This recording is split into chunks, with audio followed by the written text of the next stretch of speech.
Dito sa Papa Dudut Stories, ikaw ay hindi nag-iisa.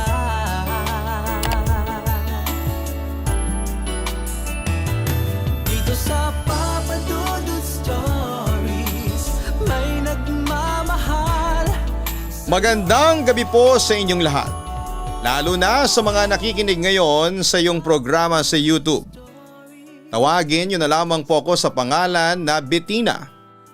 Sumulat po ako sa inyo dahil gusto kong ilabas ang nararamdaman ko at sobrang nasasaktan po kasi ako sa ngayon. Papa Dudut, ako po ay may asawa na, tawagin niyo na lamang po siya bilang Emerolf. Hindi po namin yan tunay na pangalan dahil alam ko po na nakikinig ang mga kamag-anak niya at pati na rin siya. 7 taon na po kaming magkasama pero 3 taon pa lamang po kaming kasal. Papa Dudut, bago kami nagpakasal ay marami na po kaming napagdaanan. Sa unang 2 taon pa lamang na boyfriend ko siya ay masaya pa kaming dalawa pero habang tumatagal ay lumalabas na yung mga pagiging seloso niya. Kaya yun na yung nagiging dahilan ng pag-aaway namin na nauuwi na nga po sa hiwalayan. Ngunit isang gabi ay hindi na ako nakatiis at nagpa siya akong suyuin si Emerolf sa telepono para magsimulang muli. Simula noong hiwalayan mo ko ay alam mo, hindi na ako naging masaya pa. Palagi kitang iniisip, palagi akong umiiyak. Si mama nga ay nag-aalala na sa akin. Kasi napapabayaan ko na ang sarili ko. Alam mo nagagawa ko lang to kasi hindi ko matanggap na wala ka na sa akin. Umiiyak na wika ni Emerolf sa akin. Kung hindi ka na makikipagbalikan pa sa akin, sana hindi ka na lang tumawag, dagdag pa niya. Emerolf? Kaya ako tumawag kasi para humingi ng sorry at saka gusto ko ulit magsimula tayong dalawa. Pag-amin ko sa kanya. Makikipagbalikan ka na ulit sa akin? Tanong niya. Gusto niyang masiguro na tama ang kanyang pagkakarinig. Mahal mo pa naman ako, di ba? Narinig ko mula sa kabilang linya ang pagpigil sa kanyang dumadaloy na emosyon. Iiyak ba ako ng ganito kung hindi kita mahal? Bettina, tinatanggap ko ang pakikipagbalikan mo sa akin. Sa puntong yon ay parang nawala ang bigat sa aking puso at muling napalitan ng saya. Salamat mahal, ang sabi ko pa noon sa kanya. Hindi mo lang alam kung gaano ko kasaya ngayon, Bettina. Huwag mo na sana akong iiwan ulit. Pinapangako ko naman sa iyo na hindi na ako magsiselos nang wala sa lugar. I love you. Pahayag naman ni Emerolf sa akin. Pagkatapos noon ay nakatulog ako ng may ngiti sa mga labi ko. Papa Dudut, kinabukasan ay nagkita kami ni Emerolf at doon ko ay kinuwento sa kanya ang sakit na mga nararamdaman ko noong nakipaghiwalay ako sa kanya. Humingi ulit siya sa akin ng sorry at nangakong mas lalong pagtitibayin na namin ang aming relasyon. Simula noon ay tinupad naman ni Emerolf ang kanyang ipinangako. Hindi na siya nagsiselos pero syempre hindi na rin ako gumagawa ng mga bagay na alam kong pwede niyang pagselosan. Tulad ng pagtutok masyado sa social media. Katunayan, pinapakita ko talaga sa kanya na bihira ko lang hawakan ang cellphone ko. Maliban lang kung nag-online selling ako. At yun nga ay naging sweet na kami sa isa't isa. Naging kampante na rin siya sa akin at ganun din ako sa kanya. Samantala noong 2016 ay nabuntis ako ni Emerolf. Pinakasalan naman niya po ako. Medyo nagbago naman siya dahil nabawasan na yung pagiging seloso niya. Kasi nasa bahay lang naman ako at nag-aalaga sa anak namin. Pero hindi ko inaasahan ang dumating na problema sa amin. Simula kasi nang magkatrabaho siya nang maganda ay nag-iba na ang pag-uugali niya. Hanggang sa sumapit ang birthday niya noong June 2018. Imbitado sa bahay ang lahat ng mga katrabaho niya. Kasama na roon si Jamie na unang kita ko pa lamang ay sobra na akong kinabahan. Malaswang kumilos ang babaeng yon, maigsi kong magdamit at tumador. Nung malasing ang babaeng yon ay kung ano-anong sayaw na ang pinerform niya. Nagchi-cheer naman ang lahat kasama na si Emerald. Doon ako nakaramdam ng selos pero itinago ko yun hanggang sa makaalis ang babae sa aming bahay. Pagkatapos noon ay kinausap ako ni mama at nadiskubre kong maski siya ay ayaw din kay Jamie. Mukha raw haliparot. Kaya kinabukasan nang mawala na ang kalasingan ni Emerald ay tinanong ko siya kung ano bang tingin niya kay Jamie. Mukha namang nasakyan yon ni Emerald at ginarantiyan niya sa akin na hindi niya type ang babae at hindi niya ako magagawang ipagpalit dahil mahal na mahal niya ako. Naniwala naman ako doon at kinalimutan ko na ang Jamie na yon. Papadudot lumipas ang ilang araw ay nagbabago na sa akin ang asawa ko. Ang hirap kausap tapos ay palaging galit. Masungit minsan, namumura pa ako. Hindi niya rin naaasikaso ang anak namin kapag day off niya at hindi ko na siya nakakatulong sa paglilinis ng bahay. Pero ang mas masama pa, nang sumapit ang November 2018 ay naging madalas na ang pag-uwi niya ng gabi at lasing na lasing. Saan ka galing? Bakit dumadalas na yung pag-uwi mo ng gabi? Kumpronta ko sa kanya isang gabi. Nakiparty lang naman ako sa kasamahan ko. Birthday niya kasi. Ngunit hindi pa niya natatapos ang kanyang sinasabi nang bigla na akong magsalita. Birthday? Araw-araw na lang naglalasing ka. Ibig sabihin araw-araw nagbe-birthday ang mga kasamahan mo? Please lang Emerald, huwag mo akong gawing tanga. Galit ng wika ko sa kanya. Dahil wala siyang maisagot sa akin na matino kaya naman naggalit-galitan na lamang siya papadudot.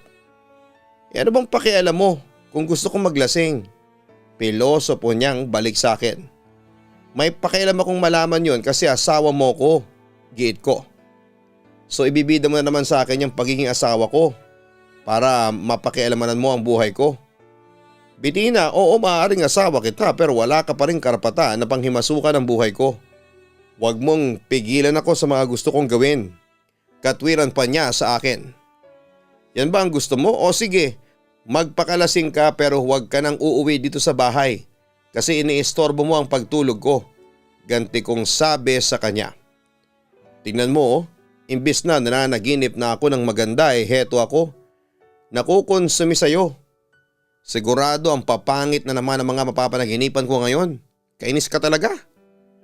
Ngayon pwede na ba akong matulog? Sarkastikong tanong pa niya sa akin. Hindi kasi hindi mo pa nasasagot yung tanong ko. Sagot ko naman sa kanya. Sa puntong yon ay sobrang mainit na ang ulo ko. Sino-sino ba yung mga kasamahan mo na kasama mong umiinom kanina? Hindi ba't sinabi ko na sa'yo na nag-iinuman kami ng mga kasamahan ko kasi birthday ng isa sa kanila? Response niya sa akin. Kasama ba dyan si Jamie? Diretsa kong tanong sa kanya. Siyempre kasama siya. Siya ang may birthday Sagot pa ni Emerald sa akin. Halatang hindi na niya ako sineseryoso kahit pa siguro'y magwala na ako sa harapan niya. Kita mo na? Mas inuuna mo pa ang buwisit na babaeng yan kesa sa asawa mong kanina pang nag-aalala sa'yo. At sa puntong yon ay sumuko na ako at mabilis na nag-walk out at nagtungo kaagad sa kwarto kung saan ay nag-lock ako para hindi makapasok si Emerald. At yun nga, doon na lamang sa sala siya natulog ng gabing yon. Papadudot, buong Nobyembre ay umuwi si Emerald ng lasing at gabi-gabi yon. Maraming beses ko siyang kinakausap noon tungkol doon pero madalas ay nauuwi kami sa away. At dahil sa tahimik naman akong tao ay ako na lang mismo ang nagpaparaya. Pero papadudot malakas ang kutob ko noon na may tinatagong sekreto sa akin si Emerald. Malakas ang kutob ko na nagtataksil na siya sa akin, ang pinakamamahal kong asawa. Papadudot nagpatuloy si Emerald sa pag-uwi ng gabi at lasing. Nagpatuloy din ang hinala ko na may ginagawang kabalbala ng asawa ko samantalang sumapit ng December 11, 2018. Ilang beses kong tinawagan at tinext noon si Emerald pero ayaw niya akong sagutin. Kung hindi ko pa sinabi sa kanya na magpapakamatay ako ay hindi niya sasagutin ang anumang tawag o mensahe na nanggaling sa akin. Pero papadudot ang hindi ko makakalimutang araw ay ang December 23, 2018. 2 araw bago magpasko, kung saan ay isang katotohanan ang yumanig sa relasyon namin ni Emerald. Kakatapos lamang naming magsiping noon kaya nakatulog agad ang asawa ko dahil sa pagod. Habang ako naman ay kinakabahan na hindi ko maipaliwanag. Hanggang sa nakareceive ng text message ang cellphone ng asawa ko. Pag-check ko ay nagulat ako sa laman ng mensahe. Kung hindi ako nagkakamali, ganito ang laman ng nabasa kong mensahe. Hindi na ako nakapag-tune up, mahal ha. Ingat ka dyan, huwag magpupuyat, I love you. Agad-agad ay umakyat noon ang dugo ko sa utak ko at agad kong ginising ang asawa ko para kumprontahin. Emerald! Emerald, gumising ka! Hayop kang lalaki ka, gumising ka! Sigaw ko sa kanya habang hinahampas siya sa braso. Aray ko naman, Bitina, ano bang problema mo? Sumusobra ka na, nasasaktan ako. Pilit akong pinipigilan ng asawa ko pero sadyang malakas noon ang hampas ko. Samantala pinakita ko kaagad sa kanya ang text message na pumasok sa cellphone niya. Sino tong tinetext mo ha? Tanong ko. Pero ibis na sagutin ang tanong ko ay nagalit pa siya sa akin. As if parang kasalanan ko pa. Bakit mo pinakialamanan ang cellphone ko? Ngunit hindi ako nagpatinag at nagpatuloy ako sa pagkumpronta sa magaling kong asawa. Sagutin mo ang tanong ko, sino tong tinext mo? Kaibigan ko lang yan. Painosenteng deny pa sa akin ni Emerald. Anong kaibigan? Huwag mo kong gawing tanga, niloloko mo ako. Taksil ka. Sa puntong yon ay nagwala na ako. Samantala ay kumatok naman si mama sa pinto. Siguro ay nagising siya sa pagwawala ko. Ano ba yan ang ingay ninyo, Bitina, Emerald? Nag-aaway na naman ba kayo? Saway niya sa amin. Bumangon ako at binuksan noon ang pinto para humingi ng tulong. Ma, si Emerald may kabit, naiiyak kong sabi sa kanya. Nagulat naman siya sa narinig at kinumpronta ang aking asawa. Ano Emerald, may kabit ka? Sino? Tanong niya dito ngunit hindi nakasagot noon ang asawa ko. Pagkatapos ay ibinigay ko kay mama ang cellphone ni Emerald at pinabasa ko sa kanya ang natanggap niyang text message. Ma, magpapaliwanag ako, biglang wika ni Emerald. Sige, paliwanag mo sa amin. Sino tong pinadalhan mo ng text ha? Galit na tanong ni mama. Okay, aminin ko. Yung pinadalahan ko ng text ay manager siya ng restaurant na pinagtatrabahuhan ko. May gusto siya sa akin. Sinasamantala ko lang. Pagtatapat ng asawa ko. May relasyon kayo ng taong yun? Agad namang sumagot ang asawa ko sa tanong ni mama. Opo, pero ma, pera lang po ang habol ko doon. Pinapaloodan niya ako kaya nag-i-reply ako. Naiyak naman ako sa revelasyong narinig ko. Bakit mo naman nagawa yun ha? Bakit mo ko pinagtataksilan? Hindi ko siya mahal, Bitina. Insist niya sa akin. Kahit na nangangaliwa ka pa rin, naibulalas ko. Pagkatapos noon ay napahagulhol na ako. Emerald, saan ba ako nagkulang ha? Bakit mo ginagawa sa akin to? Halos wala na akong binigay na oras sa sarili ko. Tinitis ko yung hirap ng trabaho tapos ganito pa ang ginagawa mo sa akin. Ang sakit, ang sabi ko pa sa kanya. Nabakas ko naman sa mukha ni Emerald na nakokonsensya siya sa kanyang ginawa sa akin. Sorry na Bitina, sorry. Kung hindi mo ititigil yung pangangaliwa mo, aalis na kami dito ng anak mo. Pagbabanta ko pa sa kanya. Bago tayo magpatuloy, huwag kalimutan na mag-like, mag-share at mag-subscribe. Napansin po ni Papa Dudut sa analytic ng ating mga viewers na kalahati po ay hindi pa nakasubscribe. Para mas masaya ang ating kwentuhan, huwag kalimutan na pindutin ang subscribe button sa ating pagpapatuloy. Huwag Bitina, please. Huwag kayong umalis na mga anak ko. Sige, ititigil ko na ito. Hihiwalayan ko na siya. Huwag lang kayong umalis. Pagmamakaawa ni Emerald sa akin. Tandaan mo kahit anong mangyari, mahal na mahal kita. Maniwala ka sa akin.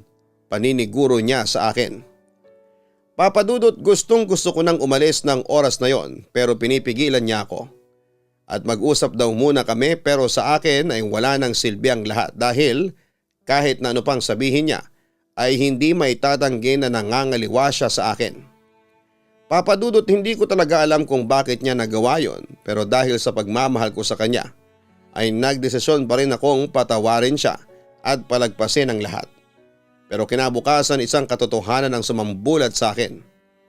Habang nag-uusap kami ni Mama ay biglang nag-vibrate ang cellphone ni Emerald na nakapatong sa ibabaw ng ref. Nagulat ako nang makita yon at inakala kong nakalimutan o na-misplace niya ang kanyang cellphone. Nang basahin ko yon ay may mga nabasa ako mula sa kabit ni Emerald na ayon sa kanya ay manager daw ng restaurant na pinagtatrabahuhan niya. Pero meron yung sinabi sa text na nagkumpirma sa akin na nagsisinungaling ulit ang asawa ko. Hindi yung manager na yon ang kabit ni Emerald, kundi ang kinakaasaran kong babae na si Jamie. Magaling ka talaga, Emerald. Naniniwala na sana ako sa iyo kaso ano to, nagsisinungaling ka sa akin na ibulalas ko sa kanya. Teka, anong sinasabi mo? Nagtataka niyang tanong sa akin. Hindi yung manager ang kabit mo, si Jamie ang kabit mo. Pagbubunyag ko. Hindi si Jamie ang kabit ko. Sinubukan pa niyang idinaya ang totoo pero hindi na ako naniwala sa aking asawa. Huwag ka nang magsinungaling pa. Alam ko nang si Jamie ang kabit mo. Diin ko habang ipinapakita ko sa kanya na hindi na ako naniniwala sa kanya. Bitina, sorry. Yun na lamang ang nasabi niya habang indirekta niyang sinasabing totoo ang aking nadiskubre laban sa kanya. Bakit ka nagsinungaling sa akin ha? Bakit? Tanong ko sa kanya. Nagawa ko lang yun kasi gusto kong ayusin na ang lahat bago mo pa malaman. Alam kong mas masasaktan ka kung malalaman mong si Jamie ang kabit ko. Katwiran niya sa akin. Aalis na kami ng anak ko. Yun ang naging desisyon ko dahil hindi ko na kayang tiisin pa ang sakit na nararamdaman ko sa aking puso. Bitina, ano ba? Hindi kayo aalis. Pigil niya sa akin. Aalis kami sa ayaw mo at sa gusto. Giit ko sa kanya. Punong-puno na ako sa iyo, Emerald. Ayaw ko na. Hindi na kita kaya pang tiisin. Sa puntong yon ay hinagkan ako ng aking asawa. Bitina naman please. Naiiyak niyang sabi sa akin. Si Jamie naman ang mahal mo, hindi ba? Kaya siguro naman ay ayos lang sa iyo na umalis na kami dito ng mga anak mo. Balik ko sa kanya. Mahal kita, Bitina. Wika niya sa akin. Nagad ko namang kinontra at hindi mo ako mahal. Kung mahal mo ako ay hindi mo ako pagtataksilan. At saka alam mo ba, nawala na rin ang mga pagmamahal ko sa iyo. Bitina, sandali. Please, huwag kang umalis. Desperado na noon si Emerald na pinigilan ako. Pero hindi na ako nagpatinag noon. Goodbye, magsama na kayo ni Jamie. Bahala na kayo sa buhay ninyo. Papadudot, sobrang sakit at sobrang hirap ng naranasan ko ng araw na yon. Wala pa rin kasagutan kung bakit niya nagawa sa akin yon. Puro na lamang lihi sa mga sagot niya na kesyo wala lang daw yon at sa text lang daw sila may relasyon. Pero hindi ako naniwala doon. Samantala, desidido na akong iwanan si Emerald pero hinanap siya ng mga anak ko. Kaya alang-alang sa mga bata ay nag-decide akong bumalik sa asawa ko. Pero bago pa yon ay isang pangyayari ang naganap. Sinubukan kong tawagan noon si Jamie. Hello, Emerald? Sagot agad ni Jamie sa kabilang linya. Ako to, Jamie, ang legal wife ni Emerald. Pakilala ko. Halatang nagulat siya sa sinabi ko pero nagpatuloy siya sa pagiging bitchesa. Bitina, bakit napatawag ka? Anong kailangan mo? Ayaw kong sayangin ang oras mo at oras ko kaya dederechahin na kita. Hiwalayin mo na si Emerald. Diretsa ko sa kanya. Kung ayaw ko, may magagawa ka? Tila nangaasar pang sagot ni Jamie sa akin.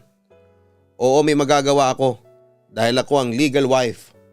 Pwede ko kayong sampahan ni Emerald ng kaso sa korte. Siguradong liyamado ako at ikaw ay makukulong ka. Banta ko sa kabit niya. Talaga? Para bang naghahanap pa ng gulutong si Jamie. Pero hindi ako nagpatinag sa kanya.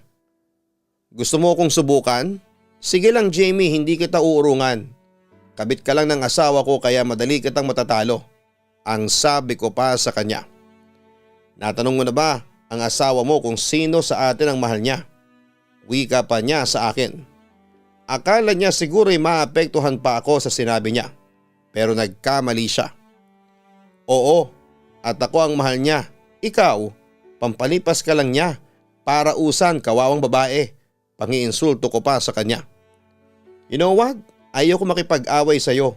Sa puntong yun ay tila napi ko na sa akin si Jamie. Then leave my husband alone. Diin ko sa kanya. Okay, madali naman akong kausap. Actually, kinausap na ako ni Emerov tungkol dito. He wants a breakup at kahit masakit, tinanggap ko. Well, kailan ba nanalo sa laban ng kabit? On the other hand, nangako na ako kay Emerov na hindi ko na siya guguluhin pa kaya ikampante mo na ang sarili mo. Wala na akong balak pang agawin si Emerov sa'yo. Sarkastikong sagot pa niya sa akin. Madali ka palang kausap. Good, at least nagkakaliwanagan tayo. Yun ang huli kong sinabi sa kabit ng asawa ko bago ko binaba ang kanyang tawag. Pagkatapos noon ay muli kaming nagsama ni Emerov. Bagamat nung unay wala kaming kibuan pero sinuyo ako ng asawa ko. Hindi siya tumigil hanggat hindi ko siya napapatawad. May pagkakataon pa ngang umiiyak siya sa harapan ko para lamang mapatawad ko siya. At dahil sa naaantig ang puso ko at aaminin ko na mahal ko pa rin ang asawa ko. Wala pang isang linggo ay pinatawad ko na rin siya. Hindi na lang din para sa akin yon kundi para din po sa anak namin. Kahit na sobrang sakit pa rin ang nararamdaman ko. Although may time pa nga na bigla na lamang akong matutulala dahil naiisip ko yung ginawa ni Emerov sa akin pero mahal na mahal ko din naman ang asawa ko. Kaya binigyan ko pa siya ng huling pagkakataon. Last na po talaga to. Sinabi ko din po sa kanya na kapag inulit pa niya ay wala na po talaga siyang babalikan sa amin ng mga anak niya. Kahit gaano ka pala nasaktan kapag mahal mo ang tao, mababaliwala lahat ng sakit. Papa Dudut, maraming salamat. Kinakabahan po ako dahil first time kong isulat ito. Pero avid listener niyo po ako. Sana'y mabasa niyo po ito at may tampok sa Papa Dudut YouTube channel. Ang Papa Dudut Stories segment ninyo. Muli hanggang dito na lamang po and God bless and more power. Papa Dudut, maraming salamat. Kinakabahan po ako dahil first time kong susulat dito pero avid listener niyo po ako. Sana'y mabasa po ninyo at maitampok sa Papa Dudut Stories. Muli hanggang dito na lamang po and God bless you all and more power. Lubos na nagpapasalamat, Bettina. Maraming salamat Bettina sa pagbabahagi mo ng iyong kwento sa Papa Dudut Stories. Nakakalungkot na malamang nagtaksil sa iyo ang iyong asawa. Ngunit patuloy pa rin niyang sinasabing mahal ka niya. Una sa lahat, kapag niloko mo ang iyong asawa o girlfriend o karelasyon, ibig sabihin ay hindi mo na mahal ang taong yan na wala kang pakialam kahit na masaktan pa ang kalooban niya. At dahil naman sa pagmamahal ni Bettina sa asawa ay handa ulit niyang tanggapin ito at bigyan ng pangalawang pagkakataon. Okay lang yon kung tutusin basta sigurado ka sa kanya na hindi na siya uulit sa mga pagkakamali niya. Sana Bettina ay hindi ka nagkamali sa iyong desisyon dito sa Papa Dudut Stories. We hope for the best and good luck and God bless sa iyong buong pamilya. Hanggang sa muli, ako po ang inyong si Papa Dudut. Huwag kalimutan na mag-like, mag-share at mag-subscribe. Maraming salamat po sa inyong lahat. Ang buhay ay mahiwaga, laging may lungkot at saya. Sa Papa Dudut Stories, laging may karamay ka.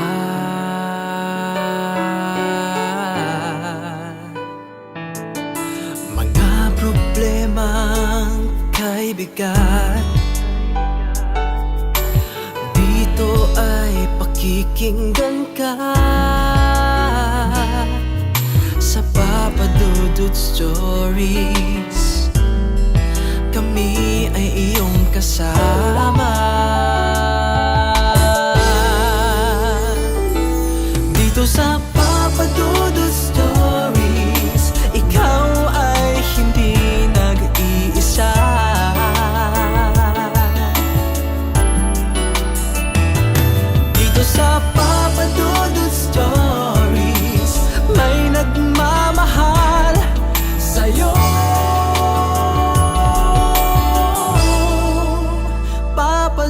Dudut Stories. Papa Dudut Stories.